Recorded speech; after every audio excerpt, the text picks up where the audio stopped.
So hi friends, సంక్రాంతికి వస్తున్న ఈ సినిమా మరో రికార్డ్ అయితే బ్రేక్ చేసింది. ఈ మూవీ రిలీజ్ అయినప్పటి నుంచి పలు రికార్డులు అయితే బ్రేక్ చేస్తూ వస్తూ ఉంది కదా. ఈ సినిమా అఫీషియల్ గా 300 కోట్లు కలెక్ట్ చేసినట్టుగా మూవీ టీం వాళ్ళతో పోస్టర్ అయితే రిలీజ్ చేయడం జరిగింది. ఈ మూవీ రిలీజ్ అయినప్పటి నుంచి ఆడియన్స్ లో మంచి టాక్ ఉండడం వల్ల ఈ మూవీ చాలా పెద్ద హిట్ అయిపోయింది.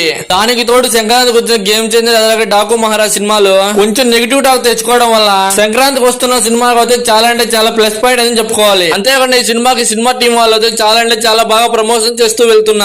దానికి తోడు అయితే చాలా అంటే చాలా ఈవెంట్లు అయితే చేస్తున్నారు మూవీ టీం వాళ్ళు. కలెక్షన్లు బాగా వచ్చాయని, మూవీ సక్సెస్ ప్రెస్ మీట్ అని చాలా అంటే చాలా బాగా చేస్తున్నారని చెప్పుకోవాలి. ఆడియన్స్ కూడా ఈ సినిమా అంటే చాలా బాగా నచ్చేసిందని చెప్పుకోవాలి. మనం మెయిన్ గా చెప్పుకోవాలంటే ఆ కలెక్షన్ గురించి చెప్పుకోవాలి. కలెక్షన్ చూసినప్పుడు మనందరికి అర్థమైపోయింది ఈ మూవీ ఎంత బ్లాక్ బస్టర్ అయిందో. మెయిన్ గా చెప్పుకోవాలంటే అనిల్ రాపూడ్ గారి గురించి చెప్పుకోవాలి. ఎందుకంటే ఆయన ప్రతి ఒక్క సంక్రాంతికి ఒక సినిమా రిలీజ్ చేస్తూ ఆయన తీసిన ప్రతి ఒక్క సినిమా బ్లాక్ బస్టర్ లేదా హిట్ మాత్రమే అవుతూ వెళ్తున్నాయి. డైరెక్టర్ అనిల్ రాపూడ్ గారు కూడా క్రేజ్ అంటే చాలా పెరిగిపోయింది. ఆయన నెక్స్ట్ ప్రాజెక్ట్ పై చాలా అంటే చాలా ఆసక్తితో పెరిగిపోయింది ఆడియన్స్ లో. చూడాలి ఇంకా లాంగ్ రన్ లో ఈ సినిమా ఎంత కలెక్ట్ చేస్తుందో. అయితే 500 కోర్స్ అయితే పక్కా అనిపిస్తుంది. అంతేకాకుండా కామెడీని బాగా ఎంజాయ్ చేస్తారు మన ఆడియన్స్. దానికి తోడు వెంకీ గారి సినిమా కాబట్టి ఇంకా బాగా ఎంజాయ్ చేశారని చెప్పుకోవాలి. సినిమాలో మెయిన్ గా చెప్పుకోవాలంటే ఆ సాంగ్స్, సినిమాలో సాంగ్స్ అయితే చాలా బాగా హిట్ అయ్యని చెప్పుకోవాలి. సినిమాలో తీసిన ప్రతి ఒక్క సాంగ్ బ్లాక్ బాస్టర్ హిట్ అయిపోయినాయి సాంగ్స్.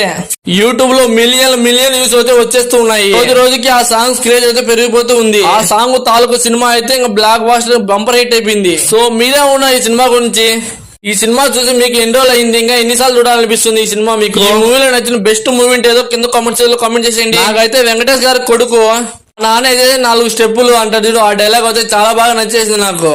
మీకే మూవీ నచ్చిందో కింద కామెంట్ చేసేయండి. ఈ మూవీతో వెంకటేష్ గారు 100 కోట్ల గ్రాస్ లో తన పేరు అయితే రిజిస్టర్ చేసుకున్నారు. సో ఇది ఫ్రెండ్స్ మన వీడియో నచ్చినట్లయితే please like and share and subscribe చేసి పెట్టుకోండి. 500 సబ్స్క్రైబ్ చాలా అంటే చాలా దగ్గరలో ఉన్నాం. సబ్స్క్రైబ్ చేసుకుంటారు కదా. Thank you for watching and supporting మీ. బాయ్.